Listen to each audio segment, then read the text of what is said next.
Hello भाई, नमस्कार। सरकारी गुरुकुल पर आप सभी का स्वागत है। रेलवे ग्रुप डी के लिए स्पेशल वीडियो आपके लिए होने वाला है।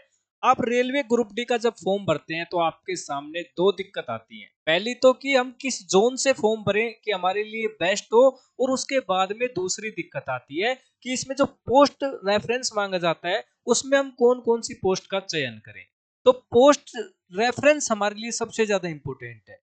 अगर मान लो इन फ्यूचर हम इसमें सिलेक्ट हो जाते हैं तैयारी करके और हमारा इसमें नंबर आ जाता है, तो पोस्ट रेफरेंस वहां पे काम आएगी कि आपको वहां पे क्या काम करना पड़ेगा।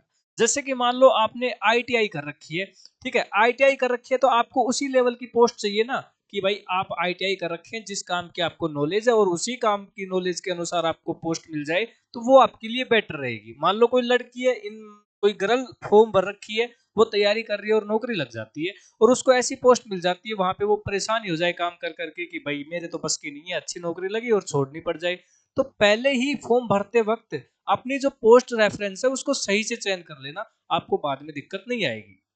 तो अब जिन लोगों ने फॉर्म भर दिया या भरने की सोच रहे हैं, सबके लिए इंपोर्टेंट वीडियो होने वाला है। हर एक पोस्ट रेफरेंस के बारे में मैं आपको बताने वाला हूँ, ठीक है। यहाँ पे देखिए, इसमें लगभग 14 पोस्ट है जिसमें आपको 10 पोस्ट का चयन करना पड़ता है। तो यहाँ पे आप देखिए, जो स्टार्टिंग की 4 पोस्ट है ये इंजीनियरिंग वालों के लिए होने वाली है। इंजीनियरिंग वालों के अलावा भी आप इसमें चयन कर सकते हैं, लेकिन मेन चीज है, अगर आप आईटीआई कर रखे हैं, आपको इनके बारे में नॉलेज है और आप चयन हो जाते हो, तो ये जो काम है वो आप बिल्कुल आराम से कर पाओगे, आपको दिक्कत नहीं आएगी और आपको इंटरेस्ट आएगा और आपकी जो नौकरी का सफर है वो अच्छा कटता रहेगा। ऐसे ही मान लो जो इलेक्ट्रिकल से हैं, वो भी आईटीआई जिसने इलेक्ट्रिक से कर रखी है तो उनके लिए ज्यादा बेटर रहेगा। इसी तरीके से मान लो एसएनटी है, सिग्नल वाली नौकरी, तो इसमें वो बंदे अप्लाई करें ना, जैसे मान लो लड़कियां हैं, उनके लिए ज्यादा ही बेटर साबित होगी। ठीक है, अब क्यों होगी इनके बारे में मैं आपको बता देता हूँ, जो आपको अच्छे से समझ में आना चाहिए हर एक चीज। देखिए, ये वैकेंसी देखिए आप, ये मतलब पोस्ट देखिए आप, इसके रेलवे ग्रुप डी में ट्रैक मेंटेनर ग्रेड 4 की है। अब इसके अंदर अगर कोई लड़की इस पोस्ट को चयन कर लेती है रेफरेंस में, तो वो उसकी बहुत बड़ी मूर्खता होगी। मूर्खता इसलिए होगी क्योंकि ये एक बहुत ज्यादा हार्ड जॉब होती है और इसमें ना डे नाइट भी काम करना पड़ सकता है। इसके अलावा इसमें सबसे बड़ी चीज है कि वजन उठाना पड़ेगा, जैसे पटरियों पे ट्रैक पे आपको काम करना पड़ेगा, तो वहां पे पानी उठा के चलना पड़ेगा, टूल्स उठा के चलना पड़ेगा। तो ये हार्ड जॉब है। अब जैसे किसी ने आईटीआई कर रखी है और इलेक्ट्रिक से कर रखी है और उसको मान लो ये पोस्ट मिल जाती है, तो वो तो वहां पे परेशान ही हो जाएगा ना भाई, कि यार मैं तो इलेक्ट्रिक से काम करके सीख के आया हूँ और मेरे को देखो यहाँ पे पानी उठाना पड़ रहा है, तो मैं तो ये नौकरी नहीं करूंगा। ठीक है, तो मेहनत करके नौकरी लगो और फिर आपको ऐसा काम करना पड़े। तो इस वजह से पोस्ट रेफरेंस जरूरी है। देखिए, ट्रैक मेंटेनर ग्रेड 4 की जो है ना, इसमें आपको रेलवे ट्रैक का ध्यान रखना पड़ेगा, रख रखाव। जैसे मान लो ये पटरी होती है और पटरी के बीच में ये लठ लगे होते हैं, पहले तो ये लकड़ी के होते थे, आजकल सीमेंट के कर दी। तो इनका ध्यान रखना कि टूटा फूटा तो नहीं है, कहीं रोड़े कंकर तो नहीं फैल गए हैं। तो उन सारे काम, यानी जो भी है रेलवे का, वो लास्ट का काम बचता है, ट्रैक में पानी वानी सारा काम इनका ही होता है। ठीक है, तो ये वैकेंसी में पोस्ट रेफरेंस किन के लिए बेस्ट है? देखो, किसी ना किसी के लिए तो बेस्ट होगी ये। जैसे कोई बंदा 10th पास है और उसके अंदर कोई भी स्किल नहीं है भाई, इलेक्ट्रिक का नहीं पता है उसको, और उसको मतलब डीजल इंजन मैकेनिक कुछ भी ज्ञान नहीं है, बस तैयारी करना जानता है और सिलेक्ट होना है, तो उसके लिए ये बेस्ट है। और अच्छा शरीर का है भाई, मैं तो मेहनत ही करना जानता है, मेहनत के लिए बना है, तो वो इसमें आराम से अप्लाई करे। ठीक है। हाँ, आगे एक और देखिए आप, ये आ गया असिस्टेंट ट्रैक मशीन की मैन। ये भी लड़कियों के लिए बेस्ट नहीं है। इसमें बेस्ट इसलिए नहीं है मेरे भाई, क्योंकि इसमें आपको जो मशीन होती है ना, जैसे ट्रैक पे जो मशीन काम करती है, जैसे रेलवे की पटरी वटरियों में दिक्कत आ गई, कोई भी इशू आ रहा है, तो वहां पे मशीन काम करेंगी, तो मशीनों के साथ में आपको रहना पड़ेगा और काफी हार्ड वर्क है। तो लड़कियां तो इसमें ज्यादा इंटरेस्ट ही मत लेना, बाकी जिसकी इच्छा है वो ले भी सकता है, कोई दिक्कत नहीं। बड़ी बड़ी मशीनों के साथ आपको काम करना पड़ेगा। जेई एसएससी टेक्नीशियन जो भी है ना, वो आपके साथ होंगे और वो आपको बताते रहेंगे कि भाई आप ये करो वो करो, बाकी करना आपको ही पड़ेगा। ठीक है, मतलब बेलदारी का काम है इसके अंदर।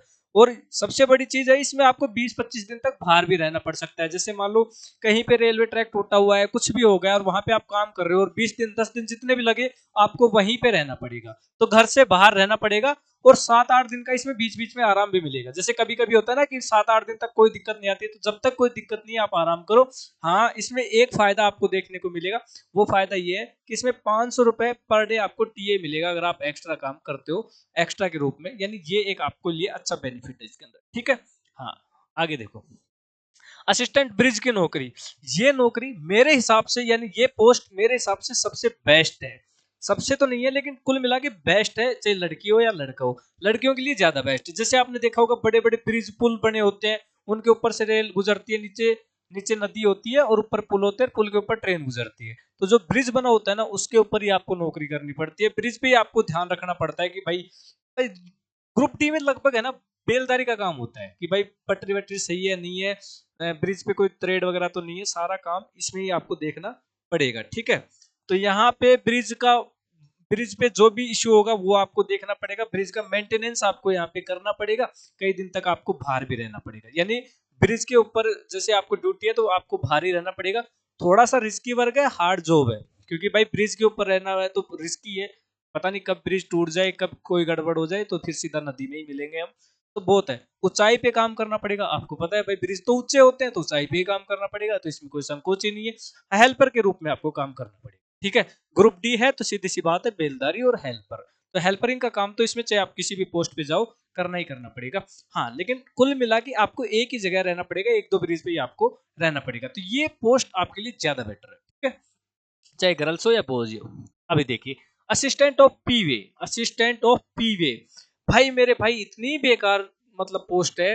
वैसे तो ठीक है लेकिन मेहनत बहुत ज्यादा है, फावड़े भी चलाने पड़ते हैं इसके अंदर। ठीक है, जो भी पटरी होती है ना, पटरी पटरी का ही काम होता है इसके अंदर। जैसे कभी ट्रैक टूट जाए, ट्रैक में गड्ढे बन जाए, बारिश के टाइम पे जैसे ट्रैक के साइड में जो मिट्टी है वो कट जाए, तो वेल्डिंग वगैरह, जैसे कोई ट्रैक व्रैक टूट गया, पटरी टूट गई, तो उसको जोड़ने का काम, वेल्डिंग का काम, मरम्मत, सारा काम इन पीवे का ही होता है। आईटीआई जिन्होंने कर रखी है ना, वो तो इसमें घुसना ही मत, क्योंकि आप अपने इलेक्ट्रिकल वगैरह उन सब चीजों पे ध्यान देना। और लड़कियां तो भाई गलती से मत जाना। जिसको मेहनत करनी है, बेलदारी मतलब जिसने अच्छा खाया पिया हुआ है वो तो जा सकती है। जिसको फावड़ा वगैरह चलाने का ज्यादा ही शौक है, जो मतलब पहलवान बनना चाहती है ना, उनके लिए तो बेस्ट है। बाकी जिसके पास कोई स्किल नहीं है, जैसे दमदार बढ़िया शरीर का है और भाई बस नौकरी चाहिए, तो उसके लिए बेस्ट है। ठीक है, कोई दिक्कत ही नहीं है। बहुत ही बेकार पोस्ट, इसमें मेहनत ज्यादा है, बेकार तो नहीं है, मेहनत बहुत ज्यादा करनी पड़ेगी आप। ठीक है, इसके अलावा देखिए, ये देखिए assistant track taxon of rolling, TRD, यानी टीआरडी की जो पोस्ट है ना, ये देखिए ट्रेन ट्रेन जब पटरी पे गुजरती है तो साइड में आपने खंबे देखे होंगे, हर थोड़ी दूर पे दो, एक खंबा इधर होता है, एक खंबा होता है और बीच पे वायर होता है। वो नौकरी जो है वो इनकी होती है, बिजली के वायर के काम करना ट्रेन के ऊपर। तो लड़कियां इसमें मत जाना, क्योंकि एक तो रिस्की जॉब है, खंभों पे आपको चढ़ना पड़ेगा, तो लड़कियां तो परेशान हो जाएगी चढ़ चढ़ के। लड़कियां इंटरेस्ट मत लेना इसके अंदर, खंभों पे काम करना है। फिर दूसरी बात, लाइट कितनी ग्रेड की लाइट होती है, कितनी हार्ड लाइट होती है, उस पर गलती से भी अगर एक बार करंट आ गया तो काम खत्म ही समझो। ठीक है, ट्रेन के ऊपर जो बिजली के खंभे हैं उनके वायरों का आपको काम करना ही पड़ेगा। ठीक है, इसमें आपको एक फायदा मिलेगा, जो जेई एसएससी वगैरह जो इंजीनियरिंग के इंजीनियर होते हैं वो आपके साथ रहेंगे, वो आपको एडवाइस देते रहेंगे ऐसे करो ऐसे करो, लेकिन करना आपको ही पड़ेगा। जैसे कोई वायर कम पड़ गया तो वायर उठा के लेके आ, तो वो आपको ही उठा के लेके आना पड़ेगा। ठीक है, यानी आपको ग्रुप डी एम्प्लॉय के रूप में ही काम करना पड़ेगा। वायर कसना, तार खींचना, तारों को बांधना, सारा काम आपको ही करना पड़ेगा। केवल इंजीनियर जो आपके साथ रहेंगे वो आपको एडवाइस देंगे। तो कुल मिला के ये भी कोई खास पोस्ट नहीं है गर्ल्स के लिए। और जो आईटीआई वगैरह कर रखे, जिसको बिजली का ज्ञान है, तो वो इसमें अप्लाई कर सकता है। लेकिन हाँ, इसमें एक फायदा है, इसमें लगभग हर रोज काम नहीं होता है, कभी कभी काम होता है, क्योंकि कभी कभी ही टेक्निकल दिक्कत आती है। ठीक है, तो ये फायदा इसके अंदर आपको देखने को मिलेगा। असिस्टेंट सीट डीजल, देखो डीजल, डीजल में मेरे भाई आईटीआई वाले ज्यादा अप्लाई कर सकते हैं। इसमें एक फायदा ये है, आपको धूप में काम नहीं करना पड़ेगा, चार दीवारी के अंदर ही आपको लगभग काम करना पड़ेगा। इमरजेंसी कंडीशन में ही आपको भाग के जाना पड़ेगा, जैसे ट्रेन चल रही है और कहीं गड़बड़ हो गई, तो ही आपको इमरजेंसी में भेजा जाएगा, वरना बहुत कम चांस है। वरना आपको चार दीवारी में जहाँ पे इंजन की सर्विस वगैरह होती है वहीं पे इसका काम होता है। तो जिस बंदे को ऐसे लगता है मेरे को घूमना फिरना नहीं है, बस सुबह चले जाओ शाम को आ जाओ और काम फिक्स, जैसे 8 10 12 घंटे जो भी होगी उतनी ड्यूटी करके आओ, तो ये उनके लिए बेस्ट है, बहुत ही बेस्ट है। लेकिन दिक्कत क्या है, अब डीजल इंजन का काम है तो भाई बहुत ज्यादा दिक्कत है। और आजकल देख रहे हो ना, आजकल तो डीजल इंजन बहुत कम कर दिए, इलेक्ट्रिक ज्यादा हो गए, तो काम भी इसमें कम होता है। लेकिन अगर जिस दिन आपको काम करना पड़ गया, उस दिन आप सुबह घर से नहा धो के जाओगे ना, शाम को काले होके आओगे, पूरे कपड़े काले रहेंगे, पूरे हाथ काले रहते हैं। मेहनत इसमें ऐसा नहीं होता, जैसे किसी को बुलेट खोलने का काम दे दिया, किसी को पार्ट उठाने का दे दिया, किसी को ऑयल बदलने का दे दिया, काम तो सबके बट जाते हैं इसके अंदर। लेकिन जैसे मान लो आपने बुलेट कसने का ही काम ले लिया, तो पूरे दिन आपको बुल्टी कसना है, लेकिन गोरे हो जाओगे, काले हो जाओगे, पूरे दिन ऑयल में बंधे रहोगे। ठीक है, सबके काम बटे होते हैं, शिफ्ट वाइज इसमें काम होता है। जैसे सुबह की शिफ्ट अलग होती है, शाम को जितने वो तो हो गया ना भाई, 8 घंटे की ड्यूटी हुई तो 8 घंटे आप करोगे, उसके बाद कोई दूसरा आएगा। ठीक है, बस इसमें काम होता है केवल डीजल इंजन, यानी जितने भी डीजल इंजन है उनकी सर्विसेज, उनकी मेंटेनेंस, उनका ध्यान रखना, यही काम होता है।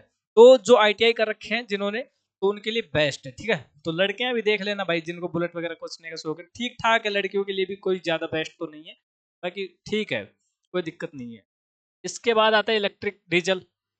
देखो असिस्टेंट सेड इलेक्ट्रिकल, वो तो डीजल का था, ये इलेक्ट्रिक का है। तो आजकल तो पता है आपको बिजली का ही ज्यादा साधन हो रहा है। तो इलेक्ट्रिकल जितने भी इंजन है उनमें आपको यहाँ पे सर्विस और मेंटेनेंस का काम करना पड़ेगा। तो ये जॉब डीजल के बजाय ज्यादा बेटर है, इसमें लड़कियां भी अप्लाई कर सकती हैं। ठीक है, क्योंकि इसमें बैठे बैठे आपको काम करना है, जैसे इंजन आपके सामने होगा और आपको भी वहां पे काम करना है। तो इसमें आपके कपड़े वपड़े तो काले होंगे नहीं, बहुत कम काले होंगे, इसमें ज्यादा वायरिंग का काम ज्यादा होगा। ठीक है, तो इलेक्ट्रिक काम है। बाकी भाई काले तो इसमें भी होंगे, क्योंकि इलेक्ट्रिक इंजन में भी ऑयल वगैरह तो डलता ही है। ठीक है, हाँ, दिन दिन की आपकी जॉब रहती है, ये काफी अच्छा काम है इसमें। ठीक है, और साइड से एक्सटर्नल से लोग, हाँ अभी अगर देखो मान लो एक चीज मैं आपको बता देता हूँ, अगर आप इसमें पोस्ट सेलेक्ट हो जाते हो और इसमें ड्यूटी करते हो, तो इसमें एक एग्जाम होता है, एक्सटर्नल एग्जाम, उसको फाइट करके आप लोको पायलट भी बन सकते हो। ठीक है, तो ये बॉयज एंड गर्ल्स दोनों के लिए बेस्ट है। ठीक है, दोनों इसमें अप्लाई, इस पोस्ट को पहले चयन करें। इसके बाद में देखो असिस्टेंट ऑपरेशन इलेक्ट्रिकल। अब जितनी भी बिजली का काम होता है रेलवे पे, चाहे वो रेलवे स्टेशन के अंदर हो, चाहे स्टेशन मास्टर के रूम में हो, चाहे ट्रेन के अंदर हो, चाहे ट्रेन के बाहर हो, कहीं भी हो, सारा बिजली का काम, कहीं बल्ब नहीं जल रहा है, कहीं कोई काम नहीं कर रहा है, कहीं पे किसी विंडो में लाइट नहीं आ रही है, कहीं पे कुछ भी नहीं हो रहा है, तो ये सारा काम इनको ही करना पड़ता है। ये पोस्ट वही चयन करें जो ITI कर रखी है, जिनको बिजली का पूरा ज्ञान है। नहीं तो आप वहां पे चक्कर ही घूमते फिरोगे प्लास लेके, कौन से वायर को काटने को।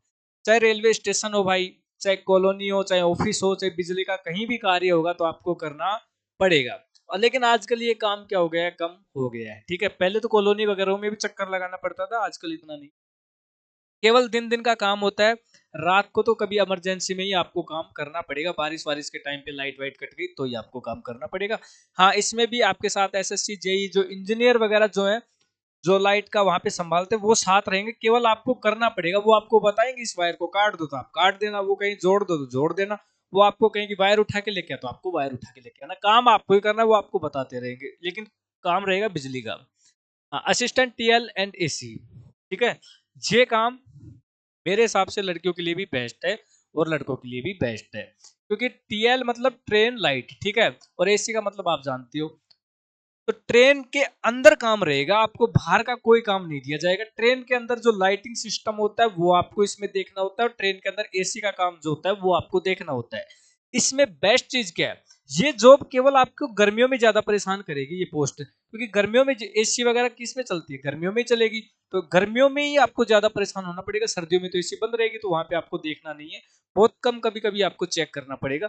हाँ, TL ट्रेनिंग, ट्रेन की जो लाइट है, जिस भी ट्रेन में आपको देखना पड़ेगा, तो उसकी लाइट और बहुत कम खराब होता है। ठीक है, कभी कभी खराब होता है ट्रेन की लाइट, जिस दिन खराब हो गया उस दिन आप परेशान हो जाओगे, बाकी इसमें मजे ही मजे हैं। तो इन मैं मान सकता हूँ ये गर्ल्स के लिए और बॉयज के लिए, यानी गर्ल्स के लिए भी बढ़िया है। ठीक है, कोई दिक्कत नहीं है, ट्रेन में आपको घूमना है, ट्रेन ट्रेन का काम होगा आपके पास, और कोई भी काम आपको एक्स्ट्रा नहीं करना पड़ेगा।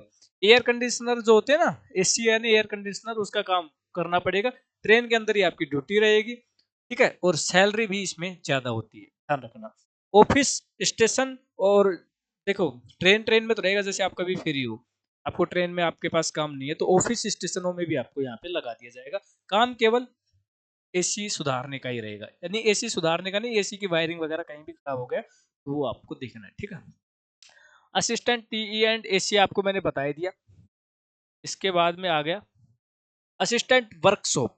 ये भी काम चार दीवारी के अंदर ही रहेगा, वर्कशॉप का काम रहेगा, जहाँ पे इंजन खुलते हैं, टायर बन, वो लोहे के जो टायर होते हैं ना उसके वो बनते हैं, सारा काम वर्कशॉप का ही रहेगा। जो भी टूल वगैरह बनते हैं, टूल वगैरह निकालना बाहर करना, वर्कशॉप सुधारने का काम महिलाओं के लिए बेस्ट है। सबसे बेस्ट क्यों है महिलाओं के लिए, क्योंकि बाहर महिलाओं को कहीं भी स्टेशन पर कहीं भी घूमने की आवश्यकता नहीं है, सुबह वर्कशॉप पे जाओ। अब जरूरी नहीं है कि भाई आपको महिलाओं को बुल्ट खोलने के, वहां पे कंप्यूटर ऑपरेटर का काम मिल जाए कि आप चढ़ाते रहो, कितना डाटा गया है, कितना है, कितना खर्चा लगा, कितना माल लगे। तो ये कुल मिला के आपको 4 दीवारी एक ऑफिस में ही काम करना पड़ेगा, ठीक है। सभी त्योहार की छुट्टी आपको मिलेगी इसमें, सबसे बेस्ट है। देखो जितनी भी छुट्टियां हॉलीडे गवर्नमेंट के रहेंगी वो आपको इसमें मिलेंगे। कॉलोनी यानी जो आपने देखा होगा ना, स्टेशन के पास में जो रेलवे वालों की कॉलोनी होती है जिसमें रेलवे वालों को फ्लैट मिलता है, वहीं पे आपको जॉब मिलेगी, यानी नजदीक, आपके घर के नजदीक, ठीक है। तो सारे ही फायदे हैं इसमें, तो इन बेस्ट ऑफ गर्ल्स, ठीक है। गर्ल्स के लिए बेस्ट है, और जो भी लड़के जो भी इंटरेस्टेड है वर्कशॉप में काम करना, वो इसमें अप्लाई करे।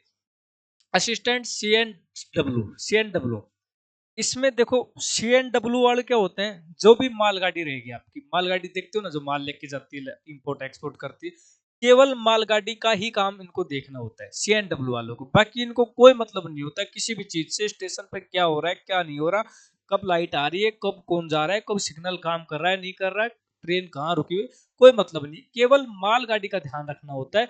और सबसे बढ़िया है, मालगाड़ी में भी क्या ध्यान रखना होता है, डिब्बे का ध्यान रखना, कोई डिब्बा छूट तो नहीं गया है, सारे डिब्बे प्रॉपर जुटे हुए हैं नहीं जुटे हुए हैं, सारे डिब्बे वर्क कर रहे हैं नहीं, मतलब केवल डिब्बों का ही काम है। बहुत ही अच्छी नौकरी है। और बड़े स्टेशनों पर जैसे जंक्शन बड़े स्टेशन होते हैं ना, उन पे ही आपको ड्यूटी मिलेगी, छोटे पे तो मिलेगी भी नहीं। और बड़ों पे मिलने का मुख्य कारण क्या है, जैसे अभी एक ट्रेन आई, जैसे मान लो 10 बजे ट्रेन आती है और दूसरी ट्रेन है 11 बजे की, तो 10 बजे वाली ट्रेन को रवाना किया चेक वेक करके, उसके बाद 1 घंटा आप फ्री होते हो, कुछ भी करो, कहीं भी घूमो, कुछ भी खाओ, बड़े स्टेशनों पे मजे करो, ठीक है। 1 घंटे का आपको इस तो, और आजकल तो ऑनलाइन सिस्टम है, मोबाइल में देख लो दूसरी ट्रेन कब आ रही है, तो ये अच्छी जॉब है, ठीक है। इसमें आपको हाथ पैर हिलाना बहुत कम पड़ेगा। तो कुल मिला के कह सकते हैं लड़कियों के लिए बेस्ट। लड़कियां जो जो मैं बोल रहा हूँ ना कि गर्ल्स के लिए बेस्ट है, उन पोस्ट को ही पोस्ट रेफरेंस में चुने। 10 पोस्ट आपको चयन करनी है, तो 14 में से 10 आपके लिए हैं, ठीक है, कोई दिक्कत नहीं है। चलिए आगे। असिस्टेंट एस एन टी, देखो अभी सी एन डब्ल्यू पढ़ा था, अब S N T, signal and telecom. Signal and telecom का काम, देखो रेलवे पटरी, जैसे मान लो ये स्टेशन है, जंक्शन है जो भी है, तो इससे थोड़ा सा आगे और थोड़ा सा पीछे आपने एक डब्बा देखा होगा, पटरी के सारे सारे ऐसे डब्बे रखे होते हैं थोड़ी थोड़ी दूर पे, तो ये क्या होते हैं, सिग्नल के बॉक्स होते हैं, जो कि ट्रेन को सिग्नल मिलता है कि भाई आपको आगे चलना है नहीं चलना, ठीक है। और आपने ग्रीन और रेड पीली लाइट जो भी होती है वो देखा होगा, तो वो सिग्नल का काम करती है, उनमें कोई भी टेक्निकल इश्यू आता है तो इनका ही काम करना। तो लड़कियां ये काम कर सकती हैं, कोई दिक्कत नहीं है, बहुत ही अच्छा काम है, इतना बुरा काम नहीं है। और लगभग ये काम रात को करना पड़ता है, ठीक है। कभी कभी आपको रात में जगना पड़ेगा, क्योंकि सिग्नल कभी भी खराब हुआ तो आपको भगना ही पड़ेगा, अगर आप ड्यूटी के दौरान है। बाकी इसमें मजे हैं। और केवल टेलीकॉम का ही काम देखना होता है, सिग्नल टेलीकॉम जो डब्बे हैं मोबाइल वगैरह के, वो भी काम कर रहे हैं नहीं कर रहे हैं, ठीक है। तो वो आपको सही करना पड़ेगा, तो गर्ल्स के लिए बेस्ट है, ठीक है। गर्ल्स इसमें अप्लाई कर सकती हैं। इसके अलावा पॉइंट्समैन, देखो पॉइंट्समैन काफी चर्चा में रह रही है ग्रुप डी में। अधिकतर बंदे 90% बंदे पॉइंट्समैन को पहले नंबर पे सिलेक्ट कर रहे हैं या दूसरे पे कर रहे हैं, मतलब कर जरूर रहे हैं। भाई मेरे भाई आप क्यों कर रहे हो पॉइंट्समैन को, मैं बता देता हूँ। पॉइंट्समैन को करने का मतलब है कि आपको इन फ्यूचर प्रमोशन चाहिए, तो आप पॉइंट्समैन को कर रहे हो। पॉइंट्समैन का मतलब है कि आपको एक स्टेशन पे रहना है। पॉइंट्समैन का मतलब है कि आपको स्टेशन मास्टर के साथ में काम करना है। वैसे सब कैसे करके ये बेस्ट है, ठीक है। लेकिन इस पे बहुत ज्यादा कंपटीशन है भाई, इसमें अगर मान लो, इसमें एक तो आपको मिलेगा ही नहीं, नंबर आ जाए तो आपकी किस्मत, क्योंकि सभी लोग पॉइंट्समैन को चयन कर रहे हैं, और ये वैसे रियल में ही बेस्ट है, ठीक है। इसमें देखो छोटे बड़े स्टेशनों पे आपको दोनों पे कहीं भी जॉब मिल सकती है। अगर छोटे स्टेशन पे मिलती है ना, तो आपको 12 घंटे की ड्यूटी करनी पड़ेगी, और बड़े स्टेशनों पे 8 घंटे की ड्यूटी करनी पड़ती है, ठीक है। काम वही होता है, झंडी दिखाना, या फिर जैसे कोई ट्रेन आई तो लोको पायलट से 2-4 कागज लेने और उनको देने, जो भी उनका हिसाब किताब होता है। और गर्ल्स के लिए भी बेस्ट है और बॉयज के लिए भी बेस्ट है, लेकिन जिन लोगों ने आईटीआई कर रखी है वो तो इसमें ना घुसे, क्योंकि वो अपने हिसाब से जो जिस ट्रेड से आपने आईटीआई की है, जिसका आपको ज्ञान है वही देखें, ठीक है। हाँ, और सबसे ज्यादा कंपटीशन आपको इसमें देखने को मिलेगा। फाटक पर भी ड्यूटी आपको करनी पड़ सकती है, जैसे जो फाटक होते हैं ना उनको खोलना बंद करना, वो भी पॉइंट्समैन का ही काम होता है। कभी कभी ऐसे टी पॉइंट नहीं होता है, जैसे जैसे ये तो ट्रेन है की पटरी है, और इधर से वो है क्या है, बस वस चलने का रोड है, तो यहाँ पे जब भी ट्रेन आएगी तो फाटक बंद करना खोलना भी पॉइंट्समैन का ही काम होता है, ठीक है। हाँ, लोको पायलट्स का सामान देना, सारे काम पॉइंट्समैन के ही होते हैं।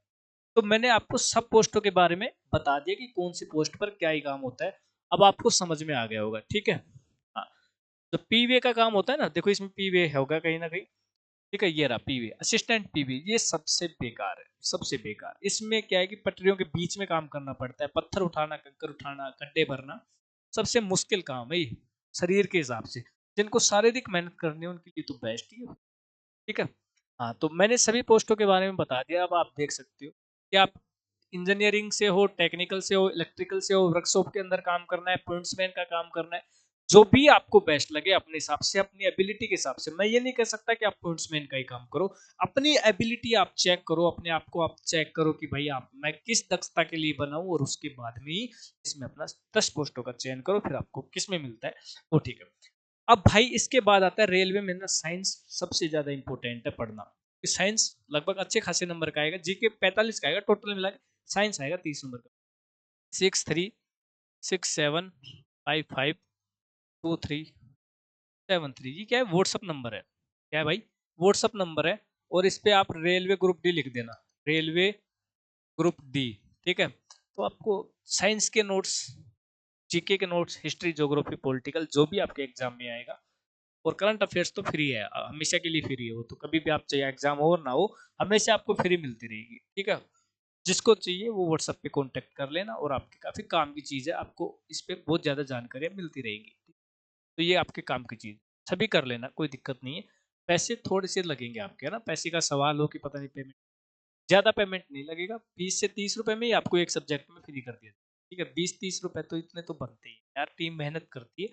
तो जैसे मान लो किसी का साइंस वीक है, साइंस बढ़िया से बढ़िया राइटिंग में चाहिए, टॉपिक वाइज चाहिए, शॉर्ट ट्रिक के साथ चाहिए, और वही मैटर चाहिए जो एग्जाम में आता है, तो फिर वो यहाँ पे मिल जाएगा। सभी अपना अपना हिसाब से देख लेना।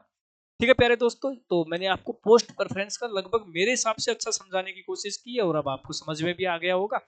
और जिनको समझ में नहीं आया तो मेरे भाई फिर आगे समझाने की कोशिश करेंगे। तो आप चैनल को सब्सक्राइब कर लेना, क्योंकि आने वाले टाइम में हर एक अपडेट मैं इसी चैनल पे आपको देने वाला हूँ। फिर मिलेंगे एक नई अपडेट के साथ, तब तक के लिए जय हिंद, जय भारत।